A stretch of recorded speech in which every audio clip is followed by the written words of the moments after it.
after Gary Thompson's goal gave them the lead in the first half, but Thomas Vermaelen's equaliser took it to extra time. No one could force the issue in the extra 30 minutes, so Bradford, who have won what some say is a world record last 8 penalty shootouts in a row, will get the chance to win it against Arsenal from the spot. Bill, thanks very much. What a thrilling Capital One Cup tie. Don Goodman and Peter Beagrie sitting alongside me. We've been up and down and up and down. Just a thought for this game so far, Don. Well, I think Bradford have worked so hard. They've deserved to take it to penalties, and now it's in the lap of the gods. This is something that both of you have been through, Peter. What's going through those Bradford players' minds at the moment? Well, the ones who have been picked to take it, Ben, it's just a case of be confident, go up there and don't change your mind. As simple as that. You know, if you have an element of doubt whatsoever, then you tend to miss them. But they've been in this situation before. Both teams, tremendous record for penalty shootouts. You know, Bradford's recent history this season included has been absolutely marvellous. So they already know what it takes. That's what they've done already this season, Don. What sort of advantage is that going to be? Well, I think the players that have taken part in that and scored their penalties will draw confidence and inspiration from it. There's no question about that. But, you know, we all know penalties and what they are, a little bit of a lottery, but it's fantastically exciting, aren't they? It's already a moral victory for Bradford. And I said tongue-in-cheek, you know, with a cross to the studio and that, I said, you know, Bradford on penalties. I didn't really believe it, but what a story this would be. And the goalkeeper's had a great night, He has. Matt Duke's been sensational. Arsenal, of course, have got a great record. They've won their last 5 penalty shootouts. The last one, though, in 2009 in Rome. It's experience now that Arsene Wenger's looking for from his players, right? Well, it is, but the pressure hasn't shifted from Arsenal at all. You know, all the pressure's still on them. The expectancy, you know, the team that he picked, the professionals that he's got there, real quality. You should think that the technically gifted players should score no problem. This will be a disaster. If they lose and get knocked out of this Capital One Cup, no matter how they've done it, this will be a disaster for Arsenal Football Club. The implication, of course, fielding such a strong side to come here in League Two Bradford to be able to take the victory. That's what you're saying. Yeah. Well, everybody will be thinking it's backfired, but with all due respect, you know, we knew and we all know that we've been on the end of giant killings. The pressure is on the side. They've done as much as possibly could. I think a little bit of quality in the final third, but when you look at the players that they put on who made a massive impact, Rosicky and Oxlade-Chamberlain, you know, they should have won it in normal time. They haven't, and again, the pressure's on them. It took them 69 minutes for Arsenal to have a shot on target. They 3 minutes away, Bradford were, from going through in normal time. It's come to this. It's come to penalties between these two sides. Premier League Arsenal against League Two Bradford City. The boys' hearts are going in the studio. Let's join our commentators for the penalty kicks. David Provin, who's alongside Bill Leslie. Well, you just have to love the drama of the penalty shootout occasion, especially when Bradford City have given us such entertainment here. Blunting Arsenal, taking them all the way, and now even Arsene Wenger admitting in the build-up to this match that if it went to penalties, Bradford would have the confidence, the belief to think that they could come out on top. And so much of penalty shootouts, Davey, is in the mind. Yeah, I don't think there's any doubt that the pressure has shifted back onto Arsenal. Interesting to read Phil Parkinson's take on penalties yesterday. He said, I don't believe in short run-ups, so I wouldn't expect to see any from his side here. He tells them to pick their spot, put their foot through it, don't change their mind.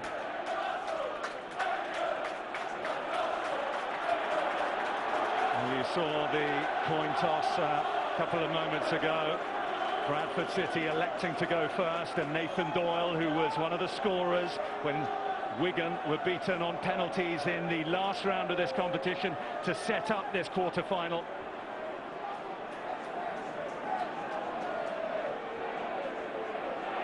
The former Hull City player is the one to step up.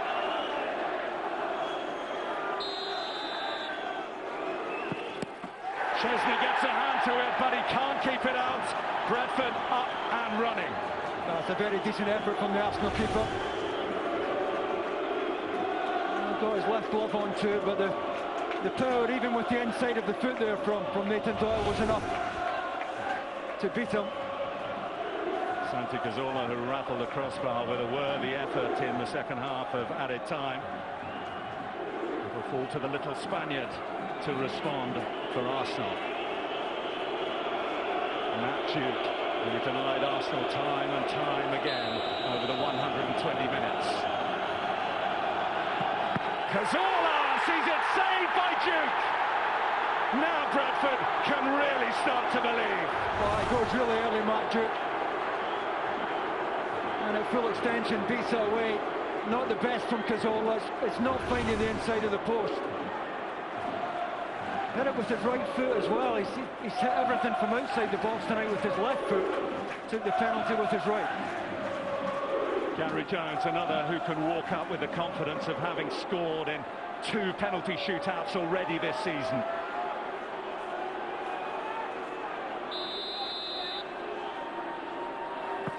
Jones scores again. And Bradford City take a 2-goal advantage in the shootout. Well, again, it's the quality of the strike, because when Szczesny goes the right way, you would think he would have a chance of getting that. But just beaten by accuracy and pace again. Marouane Chamakh next for Arsenal.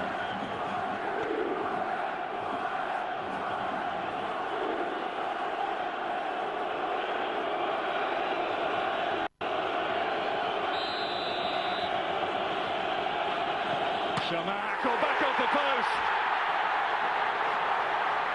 Bradford have taken 2 and scored 2. Arsenal have failed twice. It's a very lackadaisical run-up. No real conviction about the way he approached the ball, was there? And to be fair to him, he's only a fraction out, but Bradford in the box seat now, well and truly. Look at that. Bradford scored the next one and Arsenal fail. We're done and dusted. Stephen Darby, another with penalty success already this season. Well, they're not there yet.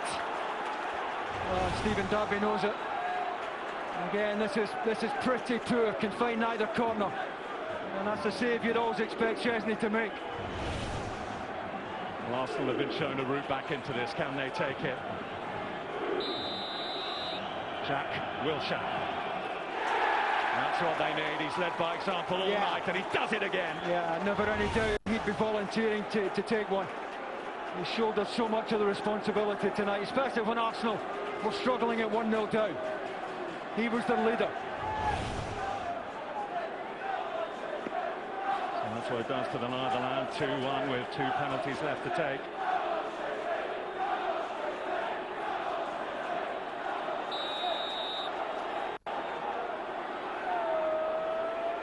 Alan Connell. That is a superb penalty, given the circumstances here. Yeah, shaped as if he was going to go to Szczesny's left and just closed his foot and his body on it. Great disguise.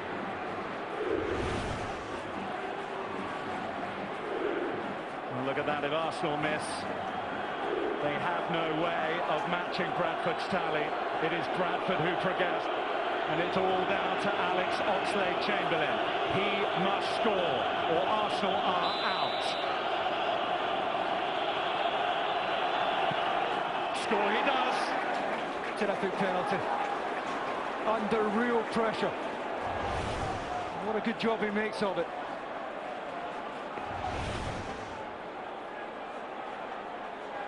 It just keeps Arsenal alive, but for how long?